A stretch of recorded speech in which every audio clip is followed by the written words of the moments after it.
CPO Rawalpindi Syed Khalid Mahmood Hamdani की हदायत पर थाना पीरोधाई पुलिस की पतंग सप्लायर्स के खिलाफ मौसर कार्रवाई। पतंगों और ममनुआ डोर की भारी खेप सप्लाई करने की कोशिश नाकाम बना दी गई। पीरोधाई पुलिस को काबिल इत्तमाद ज़राए से इत्तला मसूल हुई थी कि पतंगों और केमिकल डोर की बड़ी मिकदार शहर में मुंतकिल की जा रही है। इत्तला पर एसएचओ थाना पीरोधाई सैयद अली अब्बास शाह हमदानी की ज़ेर निगरानी एएसआई आबिद गोंदल ने कार्रवाई करते हुए पतंगों से भरा कंटेनर और लोडर रिक्शा कब्जा पुलिस में ले लिया। कार्रवाई के दौरान 7 पतंग सप्लायर्स को गिरफ्तार कर लिया गया, जबकि 9000 से ज्यादा पतंगें और 200 अदद ममनुआ केमिकल डोरें बरामद हुई। गिरफ्तार मुलजमान के खिलाफ मुकदमा दर्ज करके मजीद कानूनी कार्रवाई जारी है।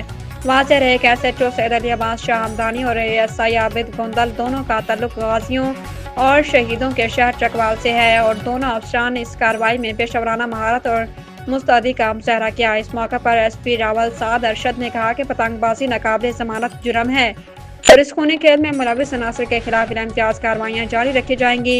इस शानदार कारकर्दगी पर बानियो चेयरमैन हक सच news and FS24 news Manzoor Hussain Shah, CEO Faisal Ramzan Haidri, senior journalist Munawar Hussain Hashmi ने RPO रावलपिंडी सैयद खालिद महमूद हमदानी और एसपी रावल साद अरशद, SHO थाना पीरोधाई सैयद अली अब्बास हमदानी और ASI आबिद गोंदल को खराज तहसीन पेश किया और उम्मीद जाहिर की कि इंशाअल्लाह कामयाबी बहादुर अफसरान की मोहताज रहेगी।